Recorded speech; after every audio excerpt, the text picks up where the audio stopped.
Hello and welcome. This is Seth Fisher. I'm here with Alex Drain. This is MGoRadio 9? Yep. And my video is weird. Everyone who's watching, sorry for the very visual podcast, but for some reason we got a video issue going on over on our side that we were unable to figure out. I've got all sorts of YouTube problems going on that some people are aware of.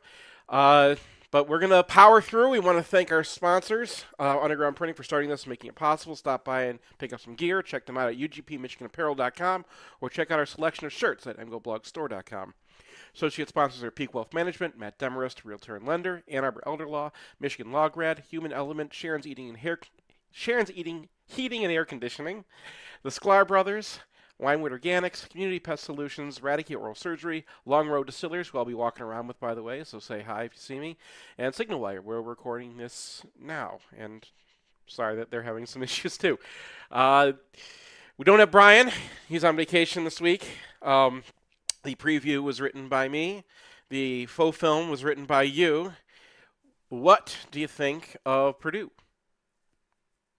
I would say they're probably better than I expected, which is weird to say about a team with 0 wins in conference play.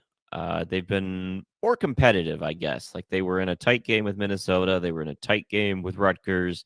Easily could have won those games. They were in there with USC and then kind of let that one slip away as well due to some turnovers, which we'll get into. But they've been more competitive. On the other hand, they haven't played Oregon. They didn't play Indiana. Mm-hmm. Well, they will, but not yet. And then Right.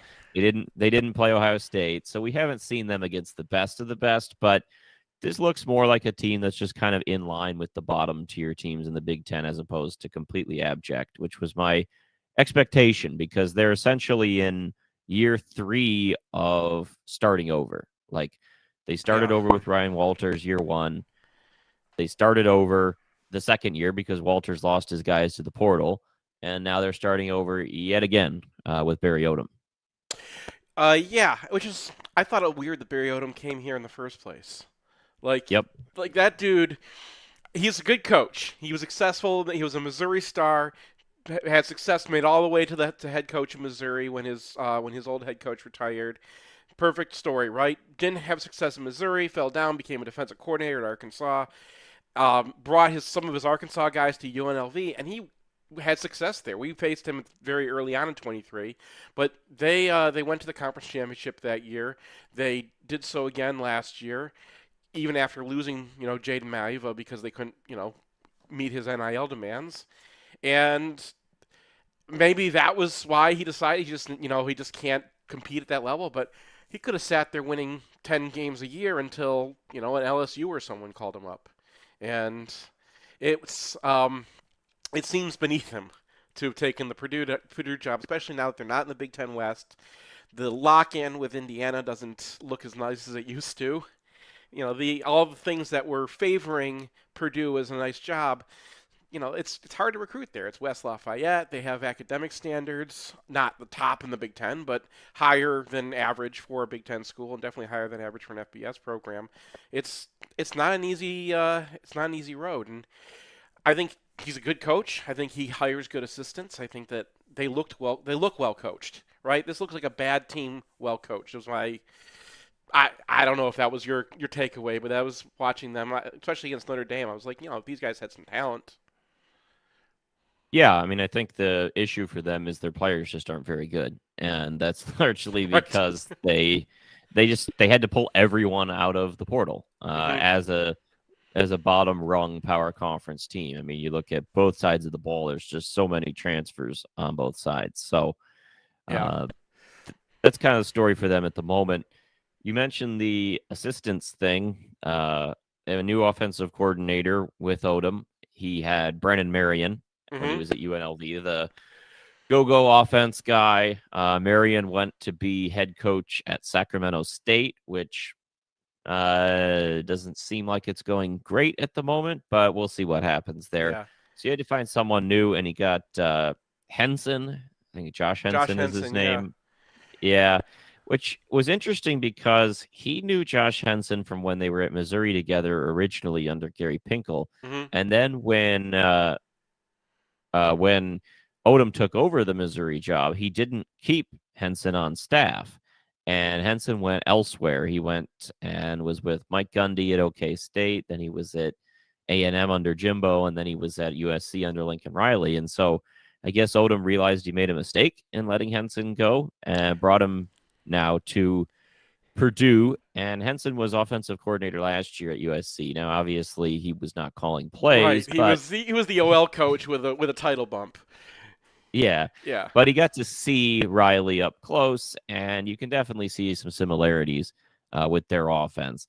And I think that overall, their offense has been pretty decent in terms of down to down. They've been above 5 yards per play in, I think, all of their games against power conference teams. But unfortunately, turnovers have been an issue, and they haven't had the ball that much in those games because their defense can't really stop anybody. So, it's probably better than I've expected, but the turnovers really crushed them in the fancy stats. Yeah, I wanted to mention on Henson. I think that what happened in Missouri is that it's hard when a younger guy kind of passes you and becomes the head coach to stay on, right? It was Yep. I think that was what the situation was. I don't think it was Barry Odom saying I don't want you, Josh. I think Henson was a little miffed that he didn't get the job because he'd had put in more time, and I think that happens with coaches all the time, right? They He is running a very USC offense. I was watching what they do, and it's down to like the type of running plays they have. It's RPOs with counter GT. It's a lot of split zone, right? It's exactly the same stuff, and then the passing is mostly quick passing, especially when they got Ryan Brown in under center. I think that they've got some trouble passing mid range and making the reads when they got is it Malachi Singleton? Yep.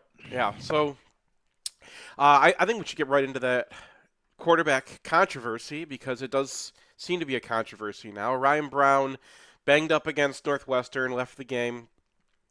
Singleton came in, wasn't effective, but was more effective than Brown. Brown started against Rutgers again, and then made a humongous mistake at the end of the game. He caught his own, with a minute left.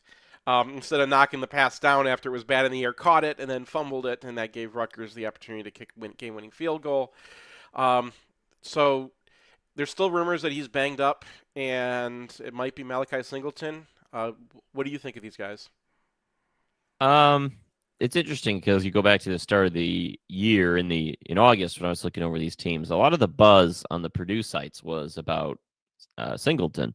He Mm-hmm. was a transfer they got from Arkansas, and he kind of represented a ceiling, I thought. And I saw Brown as the floor because Brown was on the team last year. He started a couple games. He played in a number of others. Didn't seem like a lot of reason to be really hyped up about him, but I thought Brown it was improved this year. Like, I don't think he is the worst quarterback in the Big Ten by any stretch of the imagination. I would say that what Wisconsin has had has been worse than him. Yeah. Aiden Childs is worse than him. Preston Stone, unfortunately, is worse Yeah. than him. It's not the worst situation in the Big Ten, so that's a good sign, I guess, for year number one of Odom. But Brown as a whole, he's not super accurate, but he's not super inaccurate either. Like, the ball placement can waver and he misses some throws, but generally quick passing, gets it out in time. It's just really been the turnover that's killed him. He has a lot of interceptions, I think 7 on the year, and they've just been in big situations. Like, you watch the Minnesota game where they could take an early lead. It's a tight game. He throws one interception early. Then Minnesota battles back. They tie the game at 20-20 with about 7 minutes to go in the game. Purdue gets the ball back, and then he throws another interception. And this one is a pick six. And Yeah. that's the game-winning score. And then you look at that USC game. They drive the field a lot, but they don't win the game. And why? Well, he throws 2 interceptions in the end zone. And then there's another one in plus territory, which isn't on him. The pass protection breaks down. He gets hit as he throws, and a defensive lineman snatches it out of midair. But the error rate has just been too high for Brown to really get this offense to where it needs to be. Now, I don't really know if Singleton's a lot better. Singleton's a pure runner. The passing has been up and down. Singleton has more of that home run ability as a runner, but Brown's a scrambler too. And like his play extension is solid. It's what it needs to be to help with this offensive line being where it is. So I don't know. I think both guys have their attributes. Neither is really a star. If Brown doesn't play or is limited, Singleton will probably just run a slightly different version of the offense. But, it's not catastrophic, but not great either. Yeah, my take on Brown is that he's kind of a gamer, so that those terrible interceptions are part and parcel of what you get with him. But he's also good at manipulating guys with his eyes, good at running the offense, which has a lot of RPOs. Yep. Right? It's USC offense, right? So if you blitz them, they're going to throw hot. They're not going to hold the ball very long. I think he's got one of the lowest. Jane Maeva actually has the lowest, and then I think Ryan Brown was second when I looked on PFF. Amount of time holding the ball before it's out of the pocket. So that's a USC offense. That's a read-based offense, and you need to make those reads pre-snap and post-snap. You have to know who's blitzing. You have to make certain. You have to be a passer, right? It's kind of that's what they've always been. Singleton, he looks like a running back. Right, he's 6'1", 230 something. He's built compact. He's a tough runner. I wouldn't say that he's not a Denard, right? He's more of an orgy.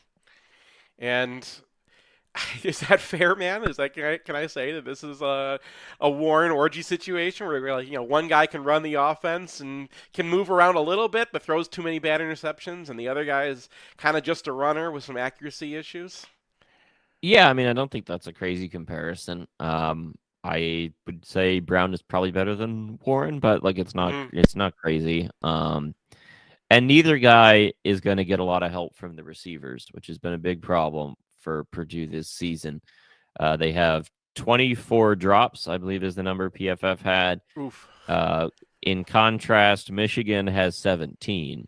So we've been lamenting the drop issue at Michigan, and Purdue's got an extra 1 per game on Michigan.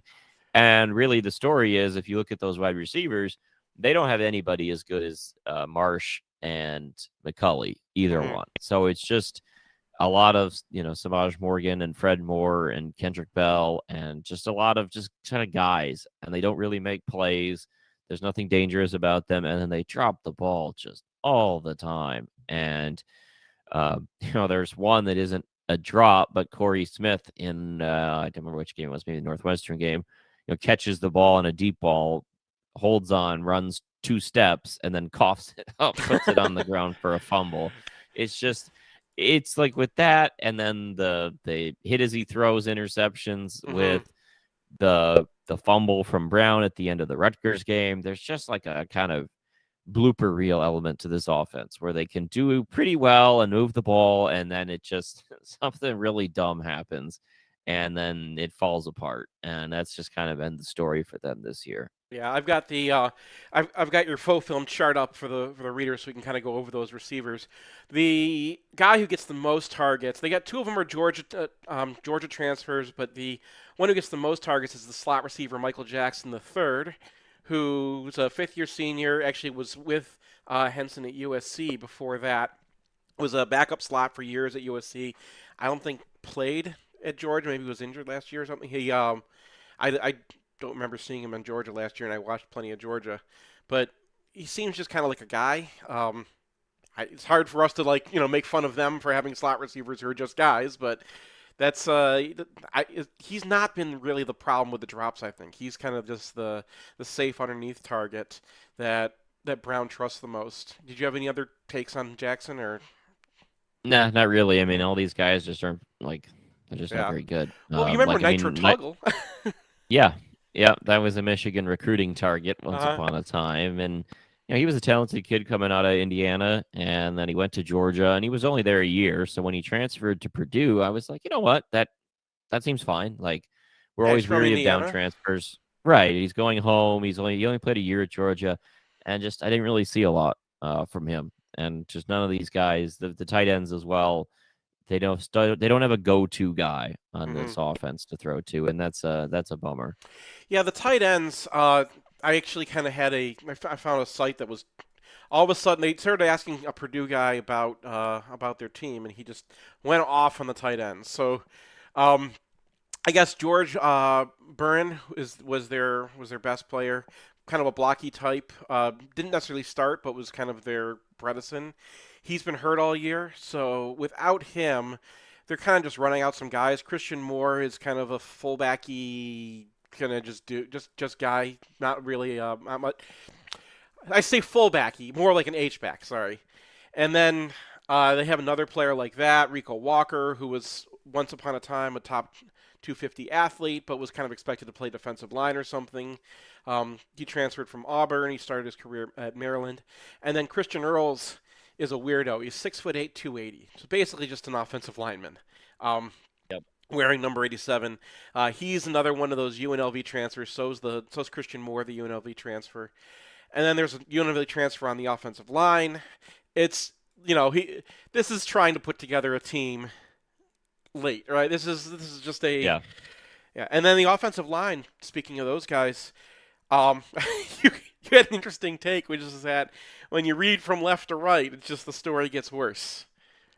Pretty much. I mean, Joey Tanona, I was surprised. I actually liked him quite a bit Hmm. at left tackle. Like I thought he was solid, and then Jalen St. John didn't play in the game I charted, but he had some hype coming out of UNLV. He was all Mountain West. Hasn't been great this year. Braylon Joyner played at Auburn. Was decent enough in the SEC, but I really didn't like his game in the Minnesota game. And then the right side is definitely an issue with Ethan Trent, and then Coley, the right tackle, who started his career at Lawrence Tech here in Southeast Michigan, which that's an NAIA program. Uh-huh. He kind of looks like it. But if they wanted to swap him out, Jude McCoskey's from Indiana State, which is FCS, so it's just kind of That's an improvement. it is. Yeah. Yeah, it is, but it is what it is with this line, and that's kind of what you expect. The pass pro is wobbly, but thankfully both quarterbacks are mobile, and they're just not going to give you a ton of running room. With Devin Mockabee, Hmm. that's fine. It doesn't sound like he's going to play, so uh-oh. Right, right. That was your danger man. So I think the danger man for this offense is now either Tanona or if you had to pick one guy. The friends we met along the way, is that going to be so? Yeah, it's kind of rough spot for these Yeah. guys, but at the same time, I think they'll get some yards because of their scheme and that sort of thing. It could be interesting for Michigan just to see, how Wink has come along against an offense that is going to do similar things to USC at a much worse, rate of production. But Hmm. maybe that's something to watch. And the other thing with these guys is they move at a super fast pace. They run a ton of plays, and so I I unfortunate hate this as a for defense. you. Oh God, I hate this. God, Um, so many more plays to chart. yeah, Yeah. I mean they against Minnesota they held the ball for 34 minutes. They ran 82 plays, counting penalties. That was closer to 88 plays. And then you look at some of their other games, they've had games where they only held the ball 22, 23 minutes and they ran over 60 plays in that time. They move super fast. They Yeah. do a ton of tempo. And even when they're not doing tempo, they get up to the line 25 and hike it. And I would say this is probably the fastest offense I've seen since like the Walt Bell Indiana offenses of like 2, 3 years ago. So this is just from tempo. This will be a good exercise. Great. I mean that, and we should talk about the Michigan side of things from this too, right? Um, Unsure of Rod Moore. Uh, Heard from Troy Bowles. He told a reporter that Jimmy Rolder's hurt. Cole Sullivan left the Michigan State game as well. Jaden Hood's been out all year. So we're down to Bowles and, linebackers that we haven't seen unless they move Barham back at linebacker. And we also have Wink, who this offense could not be better. I mean, both times we went against USC, He just got wrecked from an RPS standpoint. And it is going to be huge in this game. I mean, basically the only way I think this offense really can start putting up points against Michigan is if Michigan makes the mistakes that the defensive coordinator has been known to make. Now, he's been better. Washington is another similar offense, and he played them straight up, and that went very well. Michigan State, really hard to tell anything about them because, you know, he did some more wink stuff, but you can get away with that against Michigan State. They're so bad. Maybe this offense is so bad you can do that too, but they're also so bad you can rush 4, keep things simple. And, like, there's lots of college crap in this offense. I think Brian Brown has 2 catches this year. Devin Amakibi has an interception. These are stats, right? They run the QB nose in several different ways. I saw them. They got a touchdown against Notre Dame by running the QB nose as a throw to the flat to Devin Amakibi. They just have some wild stuff that they pull out. And, you know, that's what Purdue, they're probably going to do that against Michigan. That's an opportunity to try, especially if this game is starting to get tight. And like I said, you got to keep things simple. You got so many kids playing. You're going to have true freshmen playing linebacker, even if Barham moves back. You know, the moving guys in and out on defensive line when they're doing tempo, it could be a real problem. The way that Michigan gets in a game is just, I think, if they strategically can't get off their stuff, my guess is that they will. My guess is that the USC game shook the program so badly that there's going to be a mandate from the coach saying, look, we know what these guys do. We know the only way that this becomes a game is if we start screwing up. We've got freshmen in there who need to just kind of run the stuff. We're not going to go wild in this one. I know it's funny to say I trust Wink, but circumstances being what they are, that's kind of where we're at. Anything else on this offense, or we should go to break? No, not really. We can go to break. Let's do that. Since 2001, Underground Printing has been the Ann Arbor original. Starting from a West Quad dorm room and growing into the go-to source for custom apparel and Michigan gear. Whether you're gearing up for game day or creating custom design for your team or business, Underground Printing has you covered. With 3 convenient stores right on campus, getting your hands on high-quality Wolverine gear has never been easier. Visit Underground Printing today, in-store or online at shop.undergroundshirts.com, where Michigan pride meets top-notch service. Here's the run again. Donovan Edwards. Whoa! Can they catch him? No! Donovan Edwards again, 85 yards. Guys, I'm not Gus. I'm Nick, and I rode the bus to Bursley every day back in '97. You know, there's a ton of advisors out there. All of them have a focus on investments, but not all of them focus on planning like we do here at Peak. And none of them have that MGO blog connection like we do. Get your second opinion at peakwm.com/MGO blog. Retire with Peak confidence. Whether you just lost a tooth on the field, chipped one at a tailgate, or it's just time to get those wisdom teeth out, Radicke Oral Surgery has you covered. Trusted by Celine and Ann Arbor families for 25 years, the Radicke Oral Surgery team treats every patient like family, and they accept most major dental insurance plans. We're going to have a lot of reasons to smile this year, so make sure that thing is ready. But when it's time to replace or remove a tooth, call up the team that always converts. Visit drradicke.com to schedule, DRRADECKI.com. Hi, it's Pete with Sharon's Heating and Air Conditioning. We've been serving Metro Detroit and Ann Arbor since 1981, and we've proudly stepped into the 21st century with an online store. Visit our website where you can order replacement air filters and subscribe to auto delivery, indoor air quality installation services like whole home humidifiers and UV light air purifiers, and get instant quotes on HVAC system replacements and water heaters. We pride ourselves on being upfront and transparent with our pricing. So if you have a furnace that's performing like James Franklin, give us a call or book an appointment at sharonsheating.com. Winewood Organics is Ann Arbor's only cannabis microbusiness. It's a place where plants are grown in living soil, where nearly every product is made, mixed, trimmed, and packed by hand, where first-time customers save 25% on everything from old-school hash to live resin carts. You can find them just west of downtown or at winewoodorganics.com. Winewood Organics, a place where the weed is better. In southeastern Michigan, the yearly cost for a nursing home averages approximately $100,000. It doesn't have to, though.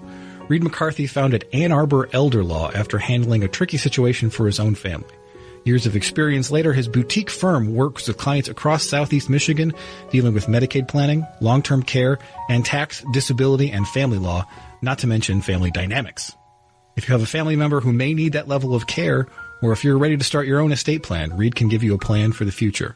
Visit AnnArborElderLaw.com or call 734-945-9693. That's 734-945-9693.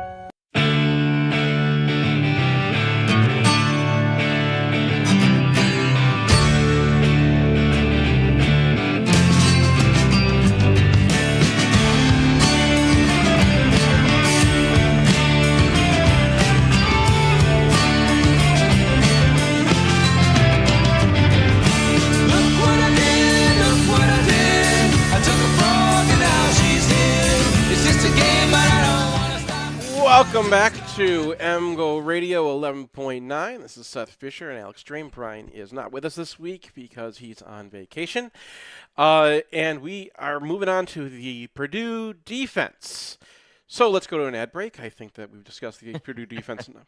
The worst unit we've seen so far, right?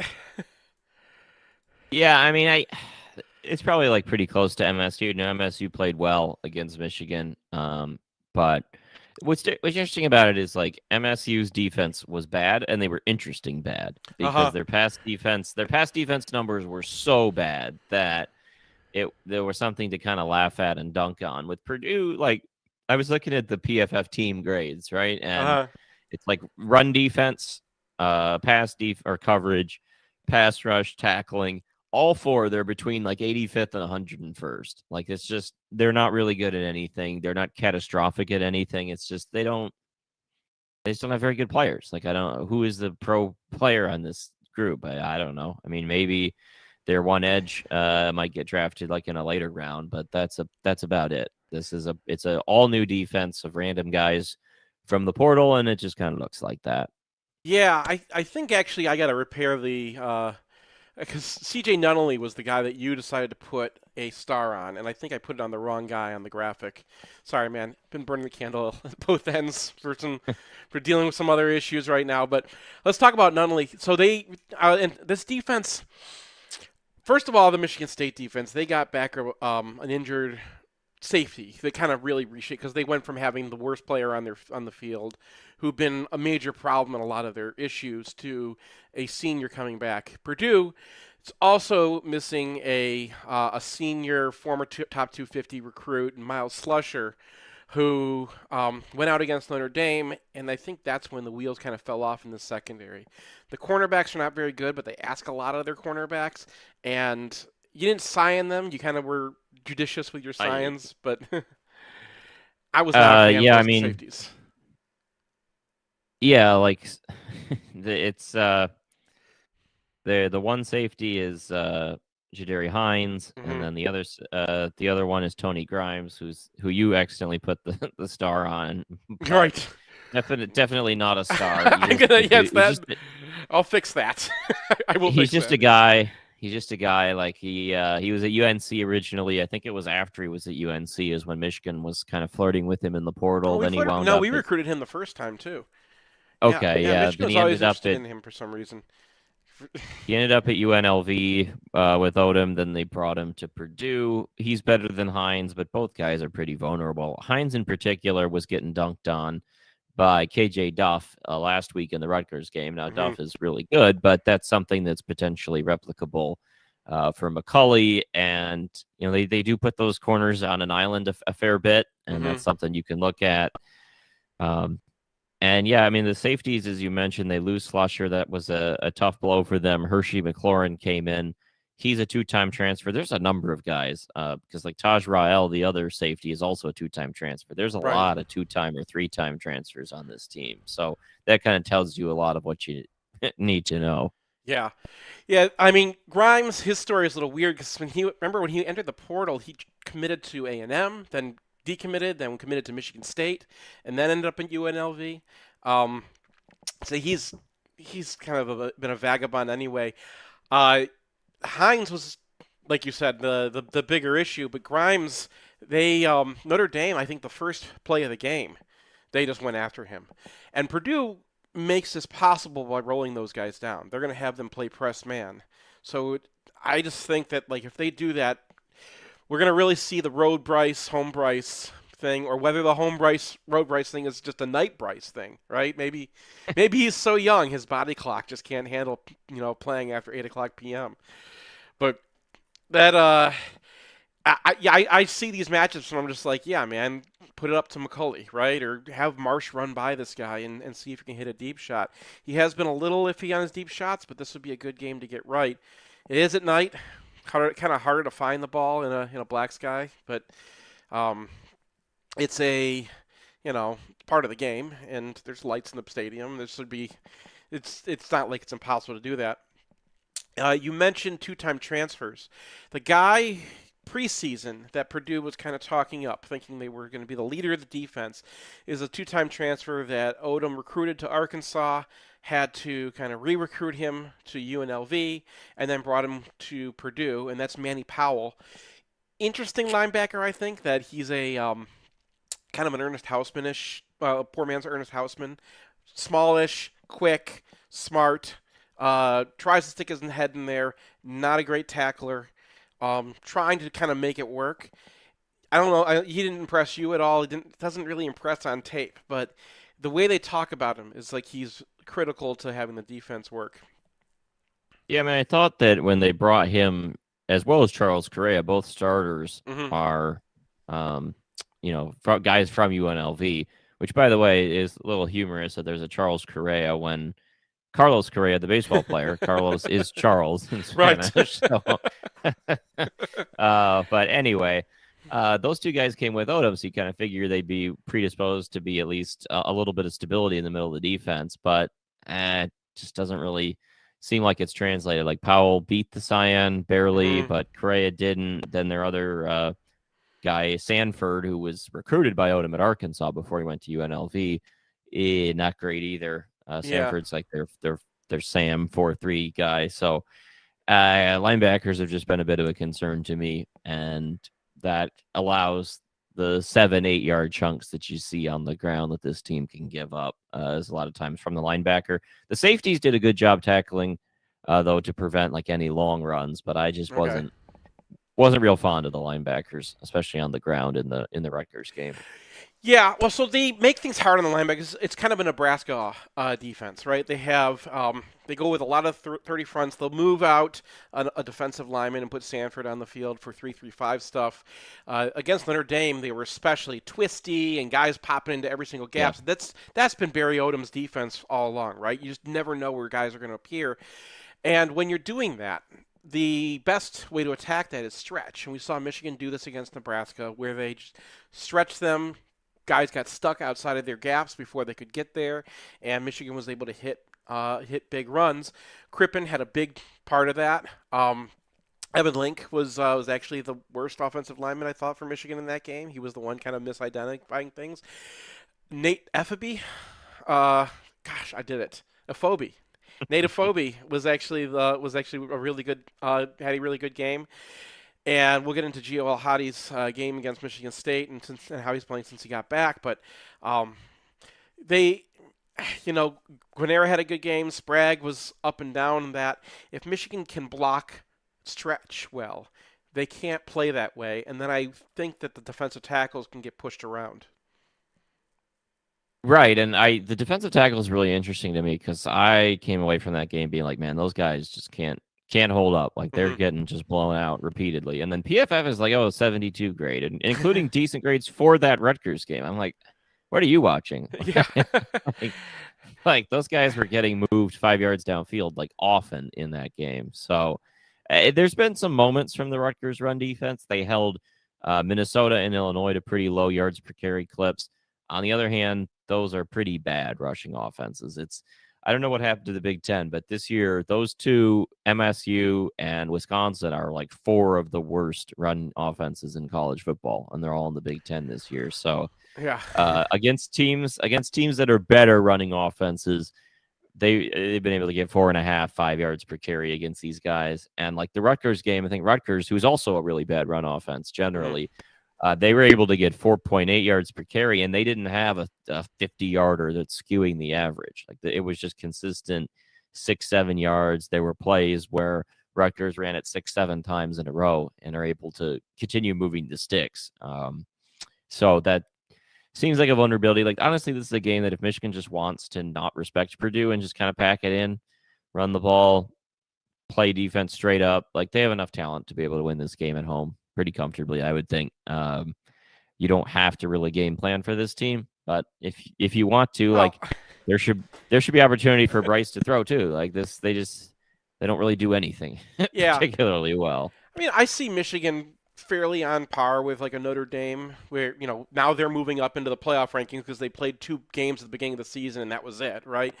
But they similar built teams and similar strengths and weaknesses. And what Notre Dame was having problems with, one of the things was their linebackers were stepping down and getting moved all over the place, and Purdue was able to move the ball on them. But offensively, they really needed Jeremiah Love to see his opportunities and make cuts. Those linebackers are not very athletic. Manny Powell is to a degree, but Correa is just not. Sanford is kind of a hybrid space player who's just not really athletic enough to play safety, or not big enough to be a defensive lineman, and not really, smart enough to be a linebacker. Like, he's not good at any of the things, but he's just kind of a D at everything. And I saw those guys kind of overrunning when Love was able to see his cuts and make those cuts. Michigan's got Blake Frazier as a redshirt freshman.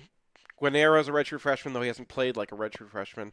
Andrew Sprague's a redshirt freshman. Jordan Marshall's a redshirt freshman. They're going to be without Justice Haynes. El Hadi has kind of not been playing that well this year. It's kind of been a little undercurrent to talk about that we don't want to talk about. But I don't think that you can just overlook them and just not play them, because their defense does a thing, right? They don't do it well, but they do a thing.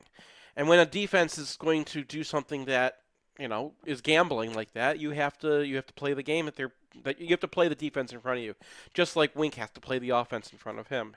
I think that they roll down Hudari Hines, you got to test them downfield, right? Throw the ball to Don McCulley, throw the ball downfield to Andrew Marsh, see if those guys can make some plays for you.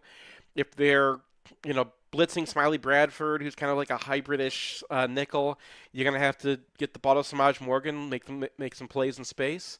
If they are twisting their linebackers and having guys stunt all over the place, you have to play stretch. And I think this would be a good opportunity for Marshall to demonstrate that he can play stretch. And we've somehow avoided talking about the defensive ends. I don't know how we got this far, because I meant to bring them up first. But I'm just looking at the chart now, and it's just like, oh, you put a star on Nunnally, and then the new starter last week was Breon Ishmael, our old friend, who's up to 270 pounds. What did you see from Nunnally? What did you see from Ishmael? Are these guys something that we're going to be able to at least use to test to see what we got in Nevin Link and Sprague and whatnot? Or is that just you need to find a guy?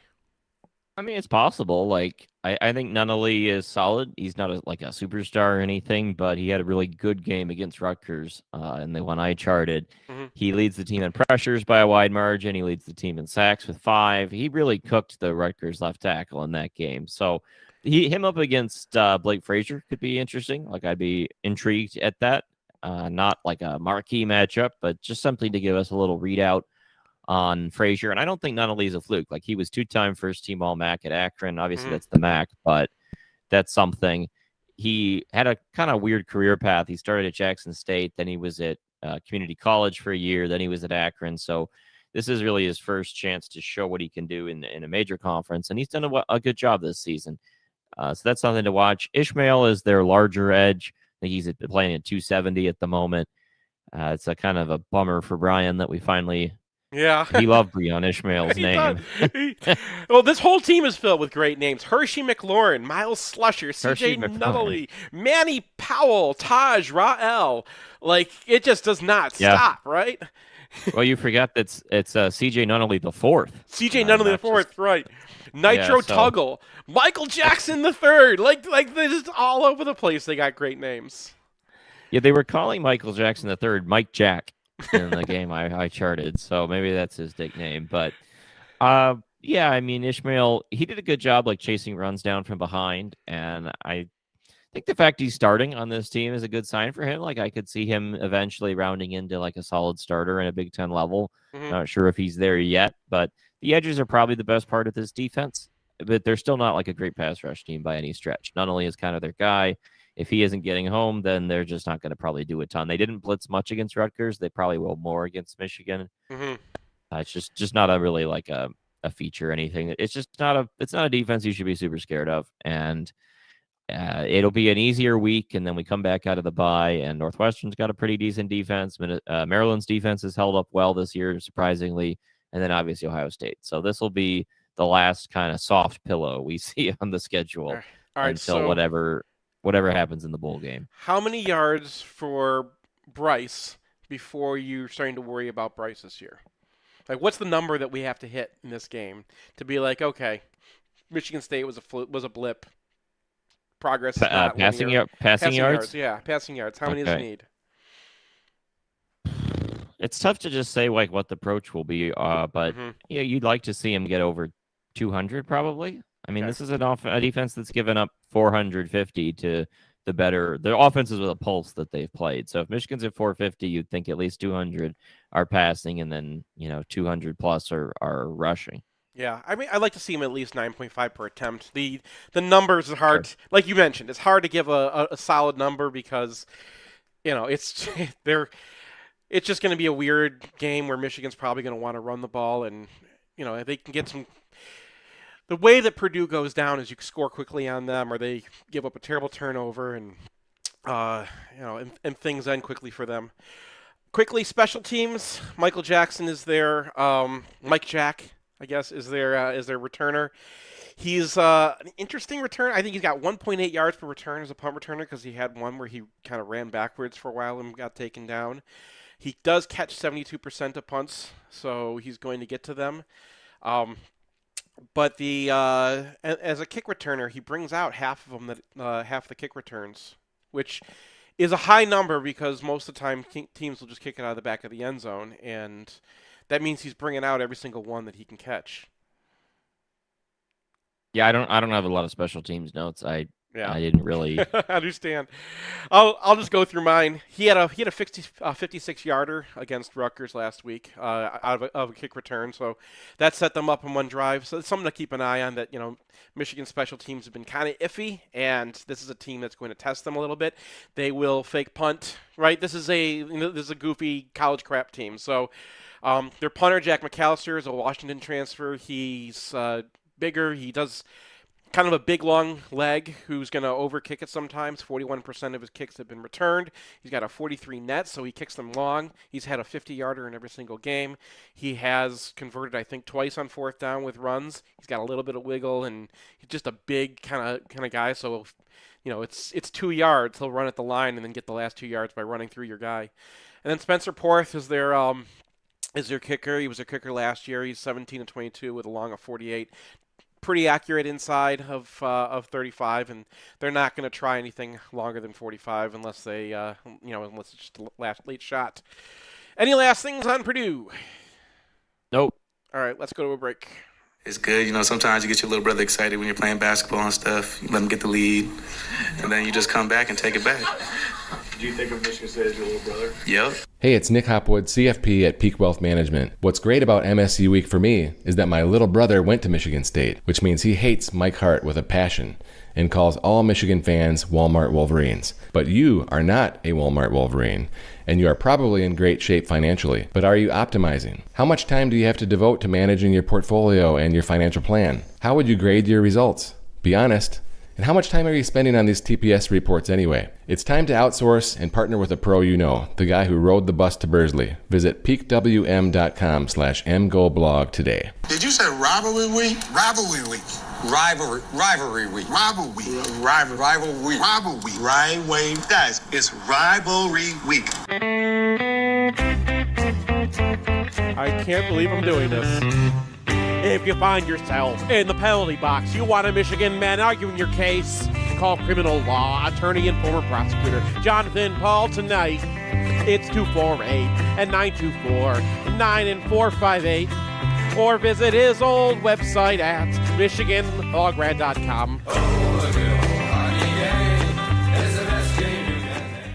Need help with insurance? Well, longtime MGoBlog supporter Owen Rosen is back at his new insurance brokerage, Royal Oath Insurance Group. Owen might not be the knowledge, but he and his team have the life, business, car, and home insurance knowledge you need.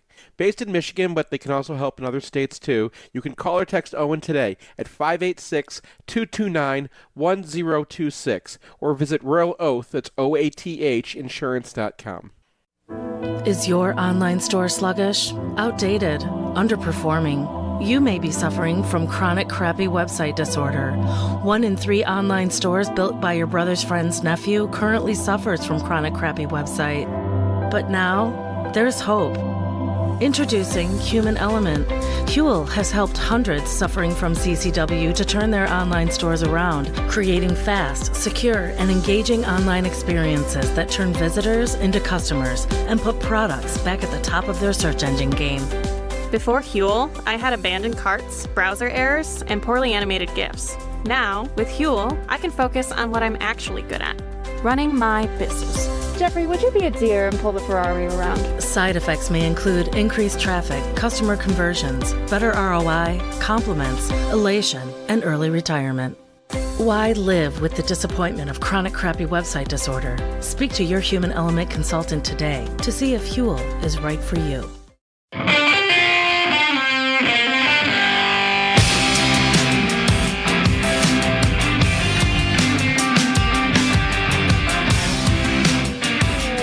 Welcome back to MGoRadio 11.9. I'm Seth Fisher, Alex Drain. Brian's out of town. We are moving on now to the section where we talk about what happened against Michigan State. Brian got his UFR up just this morning, so I'm not able to go through the whole thing. But there were some takeaways. Bryce Underwood did not have a very good game. I think everyone kind of knew that. The offensive line had some issues, particularly El-Hadi. He was okay. He actually kind of came back late in the game. Frazier had some kind of up and down. Crippen was really up and down. But, that's kind of what this was. It was like, the guys who normally do okay did worse than normally. And, then there was Redison, Guarnero, Sprague, all had good games. What did you think of the offense? It was a strange game in the sense that I came in really expecting a lot offensively from Michigan, a lot of production, and then they kind of turtled. But at the same time, I did think MSU played a better game, and it just felt like they thought they had enough, I guess, once they went up by 17 to just put it in the bag, I guess. I didn't think the offensive line was terrible, at least watching live. I thought Bryce was bugging out of better pockets, and it was one of those things where it kind of felt like he was making his own pressure. Yeah. Well, I was interesting. Brian found, because our analysis right off the bat was that he was missing a lot of his RPO reads. And when Brian went to look at it again, there was like a linebacker that was forcing him to give it, or there was the read that he was supposed to be reading actually told him to give. And Michigan State had a plan for it. They were slanting the line a lot. They were moving guys around a lot in order to create those reads. So I thought Joe Rossi did a really good job of identifying ways that Michigan would attack them, right? The things that Michigan does to make things easy on Bryce. He's a good RPO guy. He likes to have his easy reads. He's a freshman. And we were still doing, especially when we go on the road, still doing things that you do with a freshman. And like Oklahoma, they anticipated those and had a game plan for those. And you got to adjust. And Bryce didn't really adjust. I think he, like you said, he kind of left the pocket early. He was not seeing it well, and then he starts making bad or just kind of giving on the on all the RPOs because polling is going to get him in trouble. I think that he got really gun shy after the fumble that got overturned by a very close call, and that was what you were dealing with. So then Michigan kind of went to the happy place.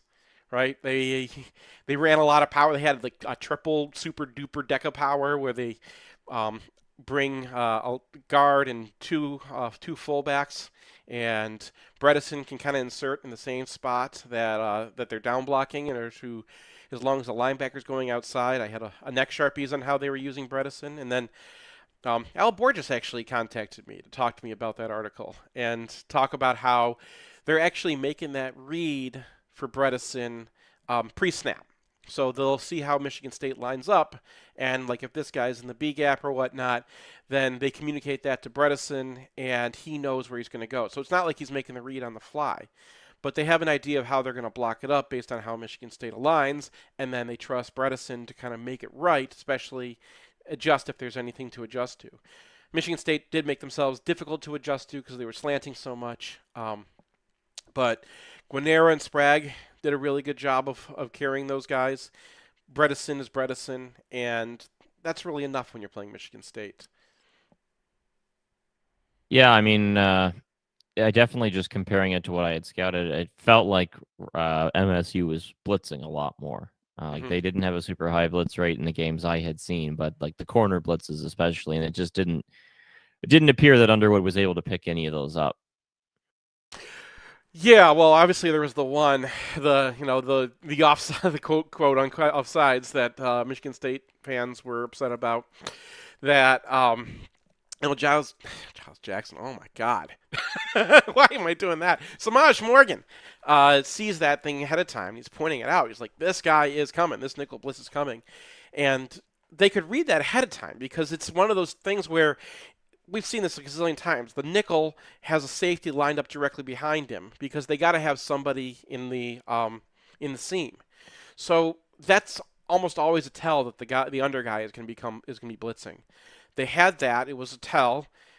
It was pointed out, and he just doesn't listen. So I don't want to take too much out of this. I think it's true freshman, but I think the clunkiness came down to Bryce was a true freshman having trouble. Wasn't really feeling it, wasn't hearing it, and those are fixable issues, right? Quarterback didn't hear your slot receiver telling you, hey, there is a blitz behind you. I don't think that Michigan is going to be surprised if they see corner blitzes. They've seen that a few times this year, right? So the one thing that did kind of stick out in this game, I thought, was Jalen Hoffman got a lot more usage. They had a real plan for kind of inserting him in addition to Bredesen so that they can have both guys be part of the game. He is a different kind of player. They didn't really use him as a slot receiver. The passing game wasn't doing it. But he got to do a lot of fullback things, and I think it's good to see that you're going to have they're developing a guy for life after Bredesen because they have a lot on the table next year and the year after, and I think a fullback's going to be a big part of that. What did you think of the defense? So defensively, first of all, Rolder had an even better game than people realized. He was a star. I was devastated when there was news that he got hurt at the end of the game. It was, I think that to a degree they did things a little differently up front that made it easier for him to have that kind of game. Michigan State was not going to be a major threat, so at least with the offensive line. So what they did is they had the defensive tackles just hold up, play Mozzie Smith ball, right? And that's not fair to Mozzie Smith because he was a star at Michigan. But the best thing he was good at was just kind of being in the way, right? I'm going to take on two doubles, and then somebody else gets to make the play. And that was really what they focused on. Trey Pierce had more snaps than any defensive lineman except for Rayshon Benny, and Benny got most of his snap. Benny passed him only in garbage time. He got 8 snaps in that garbage time drive. So before that, Trey Pierce was actually the lead defensive tackle for Michigan. I'm sorry, not Trey Pierce. Damon Payne was. Pierce was really good again. Pierce was also carried off the field a couple times. He's playing hurt. Obviously, he's playing hurt. But you can do that with him. He's great at holding up. Trey Williams is good at holding up. He had just an okay game. But a lot of these guys, Payne, +3 with a +5, -2. Trey Williams about the same score. And Etta about the same score except for he didn't have any minuses. Ike Aluna got in there late in the game, and he looked like the same kind of thing. If you want to play that way, Michigan's got the guys to do that. Now, Benny's a better player than that. You can do some things with Benny. Pierce, when he's healthy, is a better player than that. You can do some things with him. The other guys, when they're in there, if you want to play this way, you can do that, and then that allows the linebackers to really just kind of attack. And Houseman had a great game. Jimmy Rolder had an incredible game. And part of it too was he added to it by just being really good in coverage. You see the fourth down breakup that he had. That's a play where the play design is trying to keep him inside, right? It's a rollout, and they're giving him some frippery to kind of make him move the other way. He's got to follow a tight end across the formation, and then he just gets on his horse. And I thought that Barham did a good job to kind of push Childs back and make him kind of arc that, so that there's just another partial second for Rolder to get there, and Rolder turn that partial second into either, making a tough catch or a almost interception. It was an almost interception there. Speaking of almost interceptions, Jair Hill got kind of, people were chirping at him at the end of the game because he gave up, and I gave him a -2 on this. He didn't chuck on that long pass to Marsh, right? And they got a touchdown out of it after, they reviewed, wasn't a touchdown, but they were in the 1 yard line, and they're going to get a touchdown. That was a -2. Everything else in this game was great. I think the only other minus he got was that that extra man on the field. I think I gave him a -1 for that in the garbage drive. But he took away what Michigan State wanted to do. Nick Marsh was their star, right? And the only thing that Michigan State can do is throw the ball to Nick Marsh. The only thing they got was throwing the ball to Nick Marsh against, in zone coverage. Whenever Jair was on him, and they saw this early, there was a couple times where they dragged Marsh across the whole formation, just like Ohio State did in 2018. And Jair's there and almost makes an interception. Now, he doesn't catch the ball, but, Jair drops interceptions. I'm okay with that. The other time is like they throw deep, and he doesn't even have to look for the ball. He's in Marsh's hip pocket so well that it looks like he's the receiver running the route and doesn't look for it. And Marsh has no chance to catch the ball, and there's no pass interference, which there often is in those situations where the cornerback is just step for step. So he had a really good game, and he's on Star Watch for next. I don't know why I didn't do a star after this one. I just, I think I gave him a star once and had to take it away before, and I'm always a little iffy on giving it for Michigan State. But Nick Marsh was the plan, and he took it away. Brandon Hillman also had a really good game. He was another guy who kind of there was one moment that everyone saw, and it was like, okay, that's bad, Brandon. Other than that, he was great. He had that big breakup on the sideline where, first, it's really hard for him to get to that. That was opened by alignment, and they kind of had an RPS against Michigan on that play. And he gets to the sideline, he breaks it up at the last minute, and that's still a PBU in my book, right? He's the one who caused him to not catch it. Had a couple other times where just, Michigan State's trying to bounce it outside, and he appears. He just gets down so fast. So I thought that Hillman was he had that week where he had to sit out and then get right again, and it's really good to see him playing that way.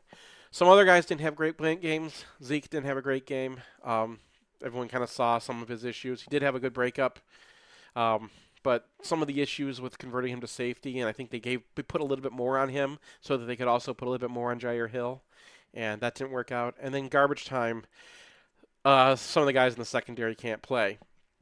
Or the back seven, I should say, because Troy Bowles he gave up the touchdown in the end. Bowles was also responsible, I thought. I kind of drew this up, that 2nd and 19 that they converted. Yeah, man.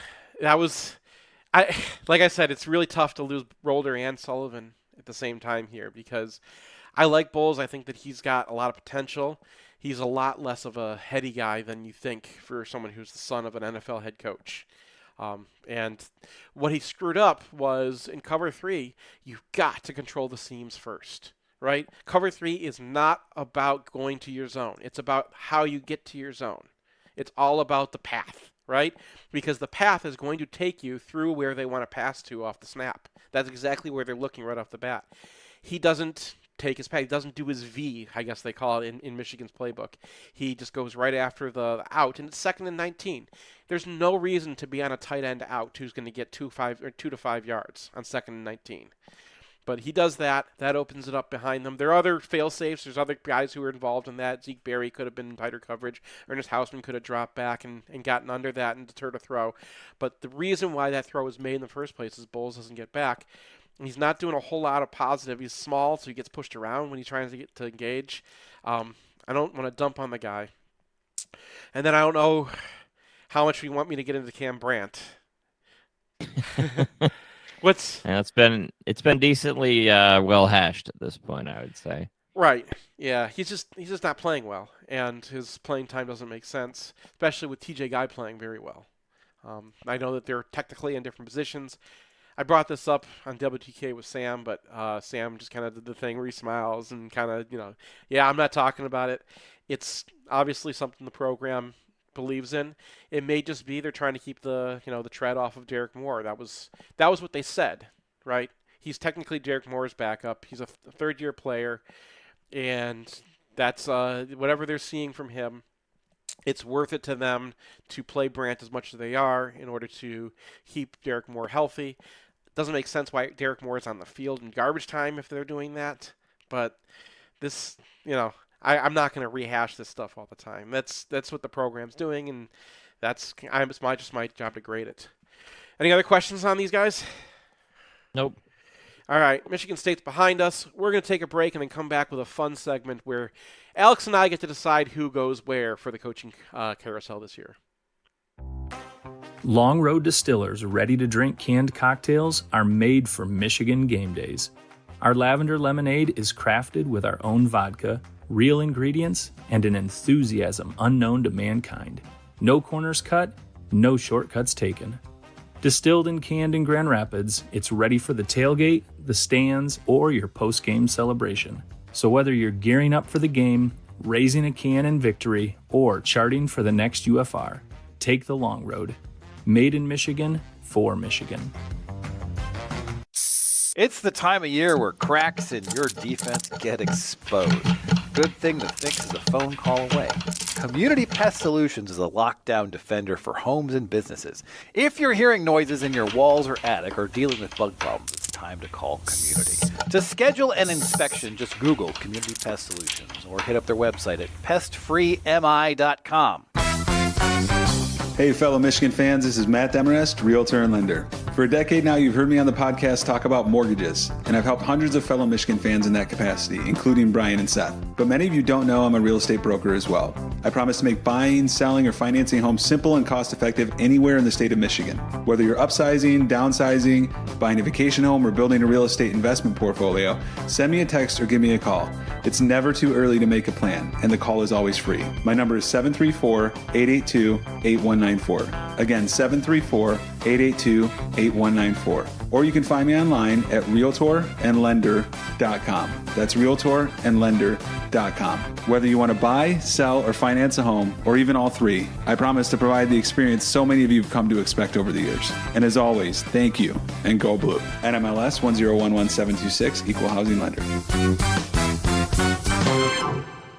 The only thing we can be sure of about the future is that it will be absolutely fantastic. I'm thinking of the incredible breakthrough made possible by developments in communications. Arthur C. Clarke's 1964 vision is now reality with Signalwire, a cloud platform that enables developers to build the applications that will reshape the future of communications. These things will make possible a world in which we can be in instant contact with each other wherever we may be. You can add cutting-edge, real-time video and audio to any product, website, or application with APIs and SDKs for developers of all skill sets. Signalwire is optimized for high quality and low latency communication functionality for video, voice, and text messaging capabilities. Almost any skill could be made independent of distance. Men will no longer commute, they will communicate. See for yourself at signalwire.com. Use code 2021 and receive $25 in developer credit. Go to signalwire.com. Signalwire Communications OGs, original geeks of programmable communication.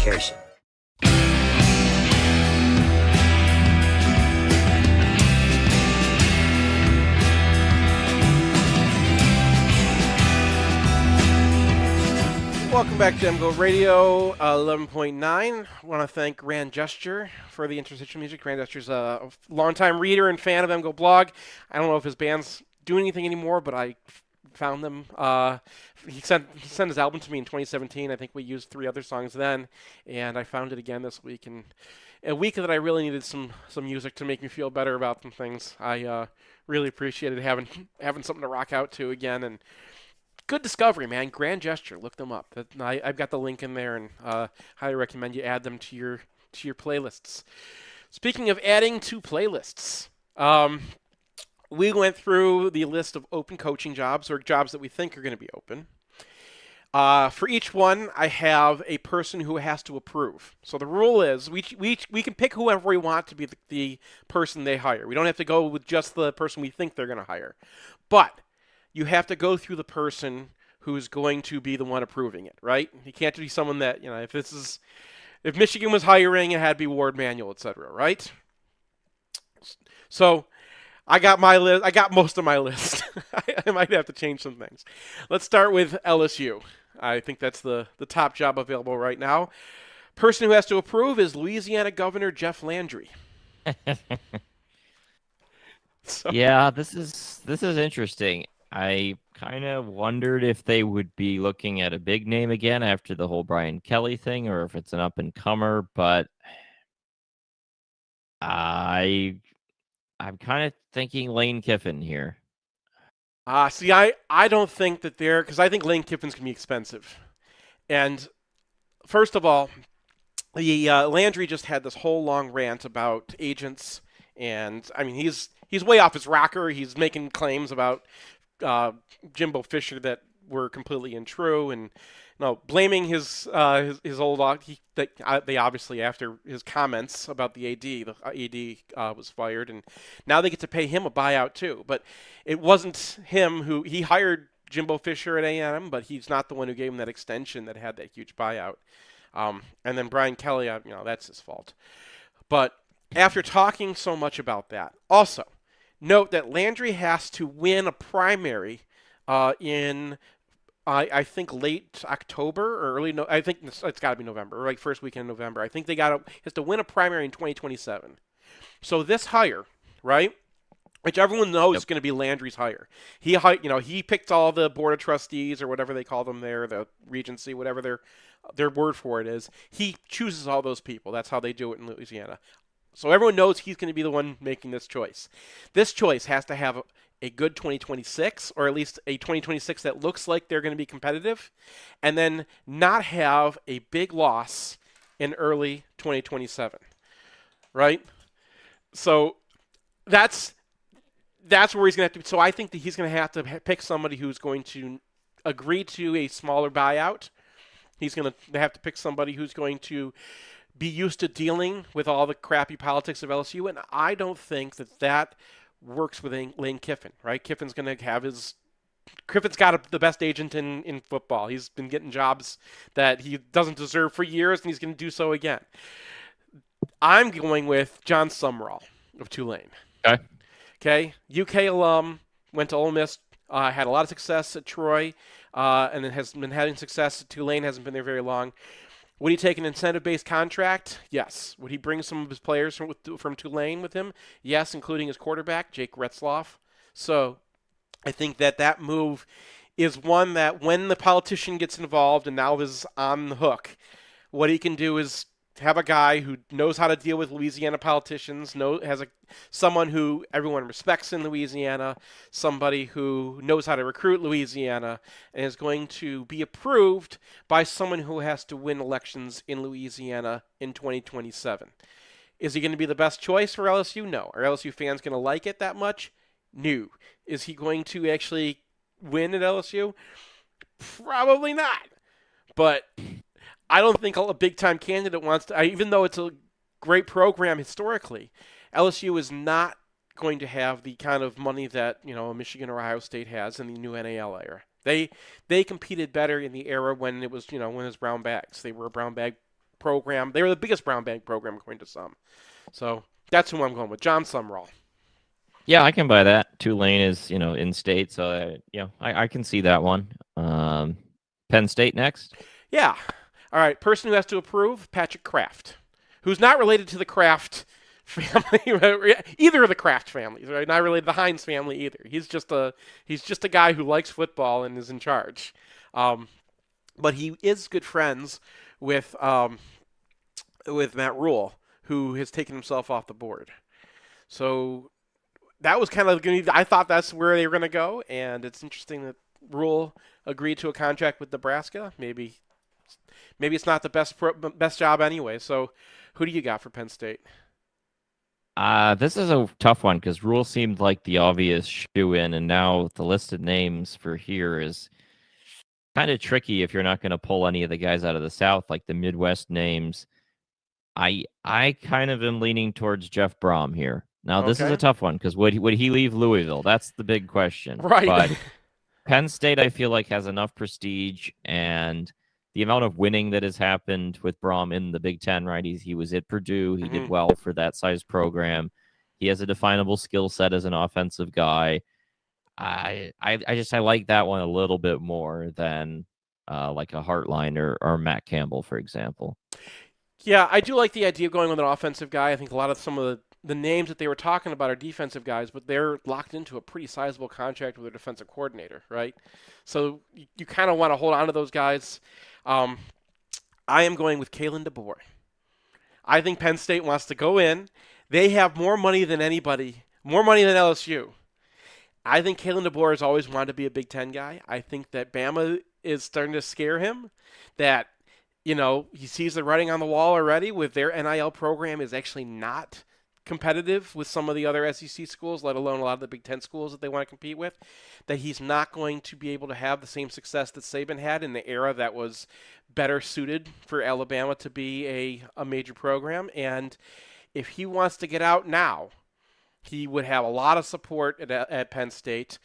Penn State would feel like they just took the biggest coach, that they've moved the locus of who gets to win and who gets to have the best.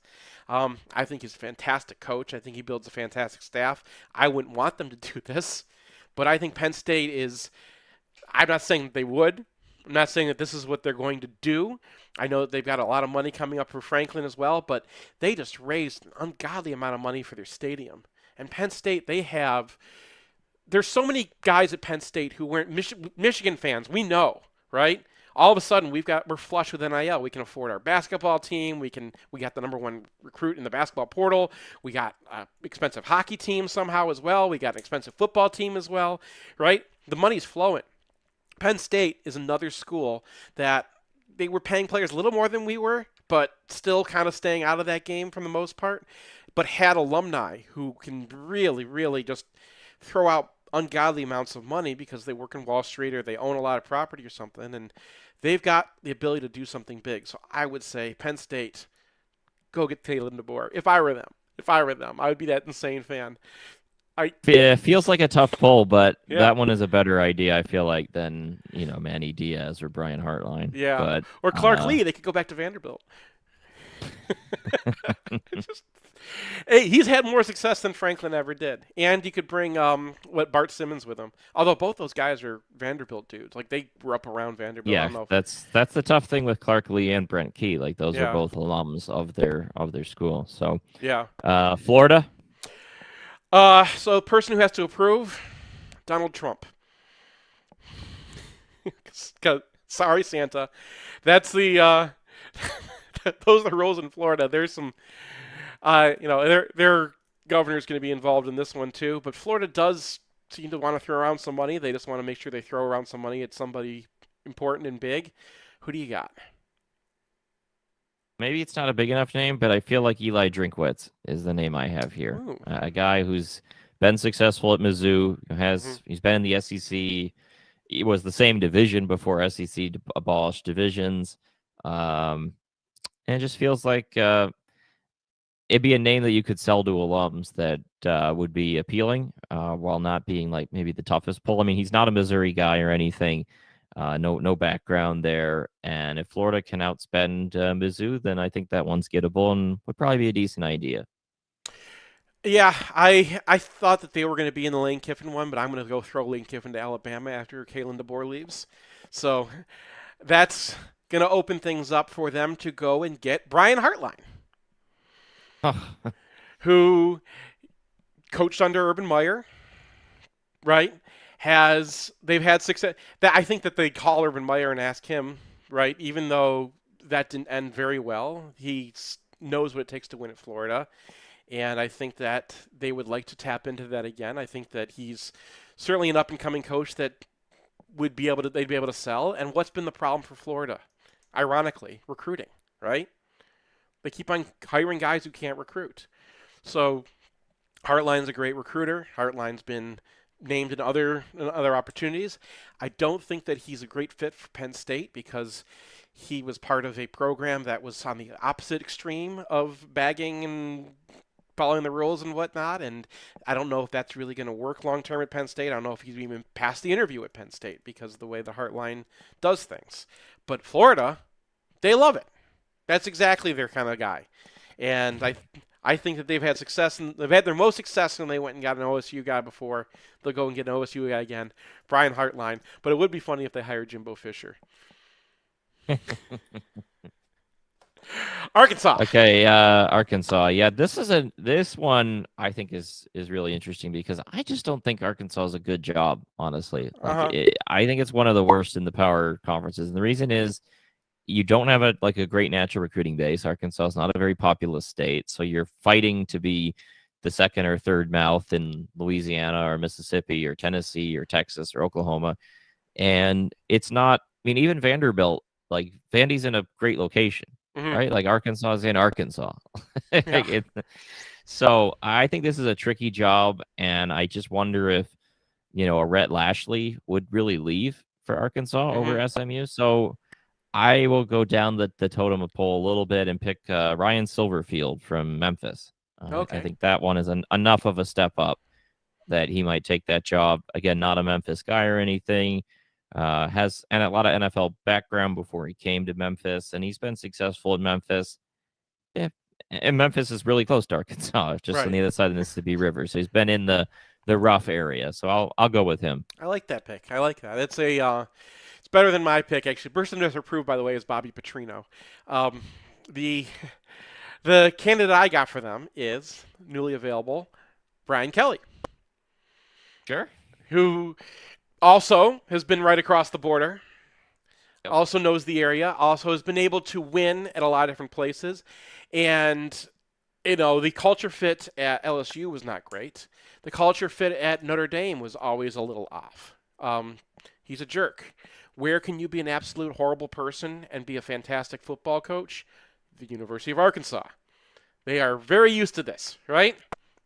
So bring in Brian Kelly. Let him run his offense. Let him stick it to LSU, right? The hate quotient will be large. Sure. He knows the league.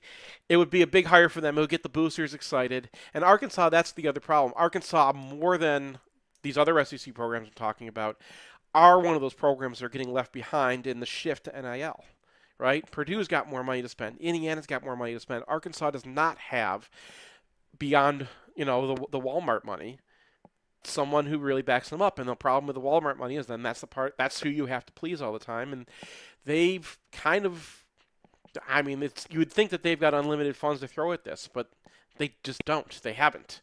They've always kind of existed below that level and not really wanted to make those big moves unless they have something that they believe in, right?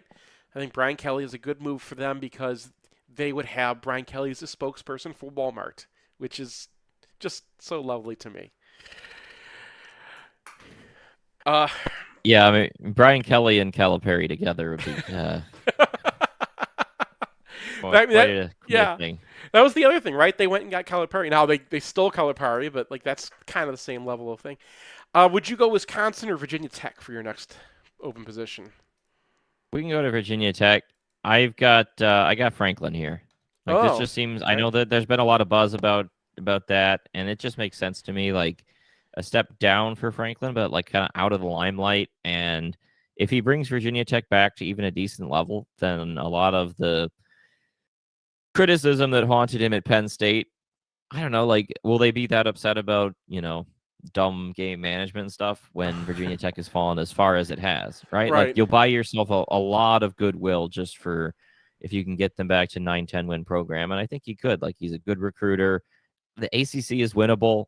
That's like a good job to take to me, because you have a path to the playoff if you can just be good in the ACC. And he's been around the area between Vandy and Penn State, roughly speaking. So that one I think fits. I think that could be actually a good move for both parties. Yeah, I hate that I agree with you on this. I wanted to use Franklin somewhere else, but it makes a lot of sense because I wanted to use him somewhere else, and I was just going to be funny. I was going to say go with Mike Vick. What's the greatest thing about Virginia Tech? Michael Vick.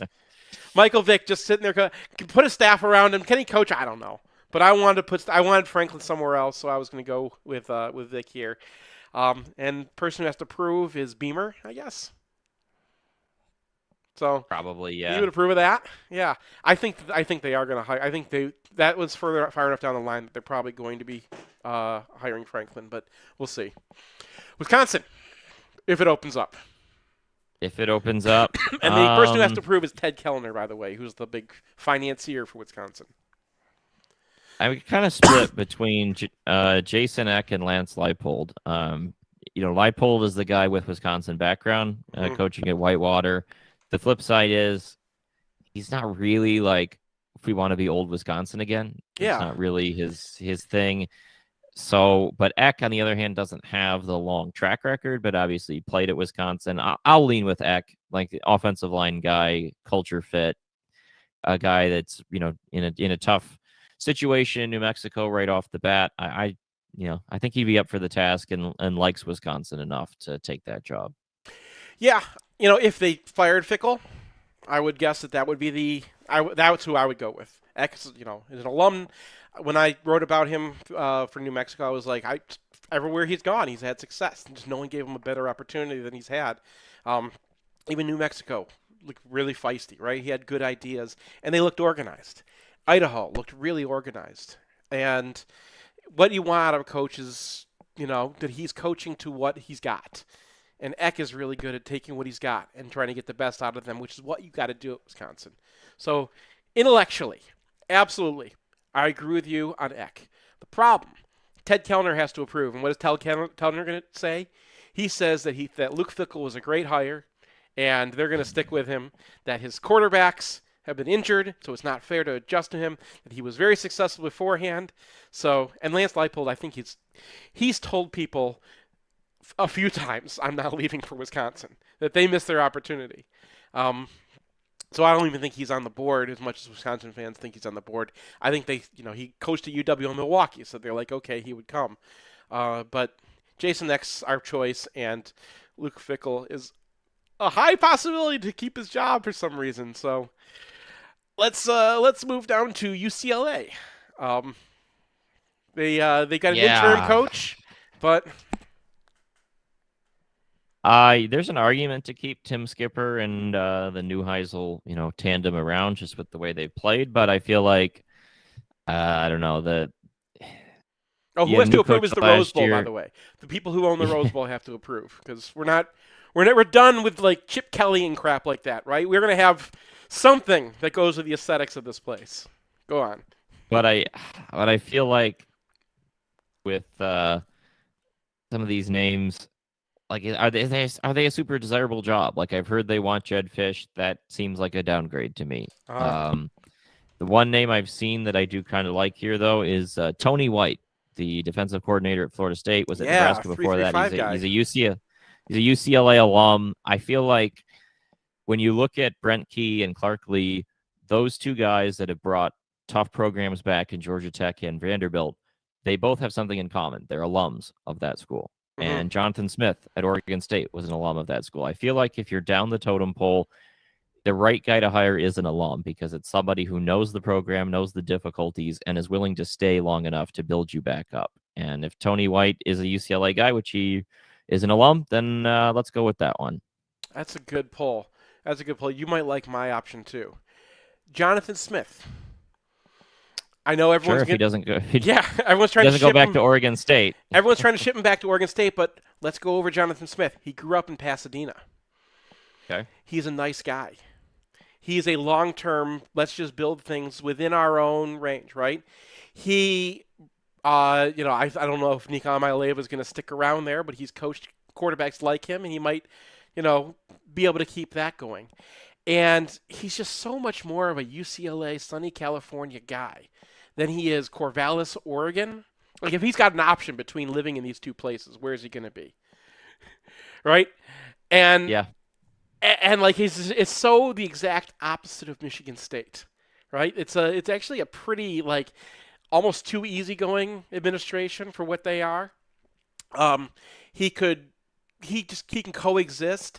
The rivalry between UCLA and USC is just weirder. UCLA fans don't hate USC the way that Michigan State fans hate Michigan. It's more of a those guys we're so annoyed by those people because we have to live around them all the time. But everyone else who lives in LA is also annoyed by USC people all the time. So it's just kind of a mutual. Those are the people who have the jobs that we wish we had, so we hate them kind of thing. It's just a whole different vibe. And Jonathan Smith, I had that video of him, they kept on flashing to him in the cold in November in East Lansing, Michigan. That is just not where that man belongs. In the sun, with the sunset going on the San Gabriel Mountains. I want that for Jonathan Smith. I want him to be happy. Jonathan Smith, you take that UCLA job, and then Oregon State can find someone else. Before they find someone else, Stanford. Ooh, I just kind of think they'll keep Frank Reich because Andrew Luck is running the show there. He knows Frank Reich from the Colts. Well, I don't think the person who has to approve, Tech Bros on Twitter. I don't think they've had an awful season, honestly. I mean, they're 3-5, I believe, but they almost beat Hawaii. That one came down to a field goal. Considering where Stanford's been, it's a long-term build. Having an NFL guy might be the best thing, and I think they keep it where it's at and see what they can do under Frank Reich. So the person I was saving for this is James Franklin. Franklin, underrated thing about James Franklin, because I know Michigan went against him in recruiting all the time, and whenever we pulled up, because we did the same thing, grab the entire next class, sort by grades, lop off the bottom 75%, and then go after the B+ and above. And every time we pulled up to one of those guys' houses, James Franklin was already there. He has a fantastic academic record. He had success at Vanderbilt. Yeah. I think he had success at Penn State. And the reason why he couldn't win the big games is he just did not have, it's hard to win big games, right? And some of that organization is just kind of overthought things. But he is very good at building a program where you have a specific limitation. And a lot of his great players and the players who played for him at Penn State have been all over talking him up and saying it's not right, and they support Penn State, but Coach Franklin was a great guy. And you look at those guys, and they're all like the academic all-stars. They had the highest average GPA of anybody, better than Northwestern, better than Michigan, of their players in the last few years. He is a guy who can run an academic program. Stanford, what's their big problem? You got to win. You have to know how to do the academic side, right? Jim Harbaugh worked there. David Shaw kind of kept the Harbaugh thing going. James Franklin is someone the Tech Bros will appreciate. They can pay him enough that that Penn State will be mollified and they won't have a big fight over there. And I think that's no problem with Virginia Tech. Virginia Tech in the ACC, Stanford's also in the ACC, but Stanford has money, right? They can put some money towards making problems go away. Virginia Tech cannot. So I think when it comes down to which of those jobs Franklin is better suited for, I think that he's better at going west. I think that Stanford is an easier place to win with the way that he does things than Virginia Tech, and I like him there. So what do you think of that? Yeah, I can see it. Like I think that one fits in terms of just coaching at high academic places. You have to be really careful with who you hire at Stanford, and Franklin, he could fit that mold. Yep. All right, I think we got two more on my list here, unless you have a couple more. Okay. But let's go to a place where you don't have to really care about the academic side, and that is Michigan State University. A person who has to prove, Tom Izzo. Yep. Who do you got? This is a tough one. Like, I've seen a lot of MSU fans online wanting Brian Kelly. I don't really know if he would want to do that job, even though he obviously has the connections from Grand Valley. Yeah, why would you want Notre Dame, but now you're disadvantaged, right? Another name I've seen is Phil Parker, who I think is an alum of MSU originally, like a long time ago, but he's an old defensive coordinator. Like, I just don't think that one makes sense. I don't think Max Bulla has enough coaching experience yet. He could join the staff, but I don't see that one. So I'm going to go with Jason Candle from Toledo, guy that's been around the area. He's not going to have the Jonathan Smith problem. He's familiar with this part of the neck of the woods, coaching in Ohio. We know that Michigan State's best era in the modern times was when they had a guy who was from Ohio that knew kind of how to scout those Ohio 3-stars. Candle, being in the MAC, has seen some of them. We'll go with him. Okay. I've got one that I hate, and that's how I know it's a good job. Mike Tressel. Mike Tressel is the nephew of Jim Tressel. As you mentioned, what do you have to do to win at Michigan State? You have to know how to recruit deep into Ohio, right? You have to be able to get the Breon Ishmaels out of Ohio. You have to figure out guys who are going to be 3-stars that Ohio State doesn't want and get them mad because Michigan and Ohio State looked them over, right? That's how you win at Michigan State. Who has the best access to all of those coaches? The Mike Tressel whole, right, that whole clan, right? Tressel and D'Antonio, all part of that same group, and Mike Tressel's completely. Luke Fickell has access to those people, right? Fickell was one of their people, but he went to Wisconsin, where you don't really. It's hard to get guys from Ohio to go to Wisconsin, right? It's easier to get them, ironically, to go to Michigan State. That's a place that they, especially if they trust the coach there, they'll trust the name Tressel. Michigan State fans know the name Mike Tressel. He is defensive coordinator there under D'Antonio after Narduzzi. I don't think they're going to be able to pull Narduzzi, and I wouldn't want them to. But I think that's where that was the first question, and then Narduzzi was like, that's not happening. But he's another guy who had that same Narduzzi path. He was the best part of Cincinnati when they went to the playoff. I think he's been the part of Wisconsin that's not been a problem, right? Like Fickell went, and Wisconsin's defense held Oregon, they held that a close game for a while. They held the Michigan game a close game for a while. And the whole thing with Mel Tucker, like his defense fell apart then, but Mel Tucker was a defensive guy. He was sidelining him, right? He kept him on because he wanted to keep some connection to the players. He wanted to keep his roster intact, and then he sidelined Mike Tressel. So you can't really blame him for what went on under Tucker either. And most of all, he hates Michigan. So that's the Michigan State guy. And I can definitely see that one. Yeah. That one makes a lot of sense. All right, and I think Oregon State was the last one. I don't even have someone. I don't know Oregon State well enough to say who's to prove this or not. I mean, they probably want to bring Jonathan Smith back, and if they can't do that, I don't know. Like it kind of feels like Oregon State and Wazoo are just kind of like mid-majors now, which is unfortunate, but that's kind of what it feels like at the moment. So they'll probably be looking for some coordinators somewhere, or some like FCS coach looking to move up. I mean, I'll just say Jonathan Smith because that's the obvious one. I don't have any other idea, honestly. Yeah, I didn't have a really good option either. So I wrote down Brendan Marion because I love to see that. I love to see that go. And what's Oregon State got to do right now? Be interesting. Jonathan Smith was a good coach. I think he's a good guy. But I think that he's not interesting in any way, shape, or form, right? Marion, interesting. You're going to see highlights from Oregon State. People are going to tune. The Twitter sphere, Blue Sky sphere are going to be sharing clips and being like, look at this. This is fun. Go Brennan Marion, right? If they lose games 45-42, people are still going to tune in. And that keeps them relevant. That keeps Oregon State in people's minds. That allows them to maybe upset Oregon once in a while. That I think would be that'd be fun. Do you got any ships that we missed? The last one we did miss is Oklahoma State, okay. Which fired Mike Gundy. So this is another tough one. I mean, it's crazy to me that when we were in the Big Ten championship game in 2023, Oklahoma State was playing Texas. Mm-hmm. And they were in the Big 12 championship game not that long ago, and now they are just I mean, just in ruins. So this is not a great job to me.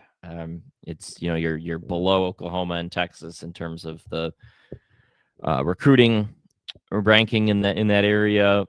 You're in the Big 12 still. It's a tough climb. I think they're going to have to take a flyer on a young coordinator. I maybe Colin Klein, the old Kansas State guy. He's been an OC at a few places. I think I'm trying to think of where he is now, but that's one name. I also saw Ben Arbuckle, but Colin Klein's at Texas A&M, and A&M's having a good season. He's familiar with the Big 12, that whole thing. I'll go with him. That works. Yeah, I was just going to go with Arbuckle because that one makes sense. He's from the area. He's from the area. The only time that anyone really cared about Oklahoma State was when they were running something interesting, and he's interesting, and that's, he'll have a quarterback. He'll beat Oklahoma once, and that will be good enough. I think that's it for coach. Do we have any coaches that we missed that we kind of needed to make sure we found a home for them? Or is Campbell still sitting home? Is Campbell still going to be at Iowa State next year after all of this? I think it fits him. I think he likes being there. He's had a lot of success. So, all right. Well, thanks everybody for listening. I hope you enjoyed trick-or-treating with your kids. Make sure you go through their bags and there's no dangerous Reese's in there. I'm going to be in Ann Arbor tonight with my kids, and look for us because I'm going to be the Little Brown Jug.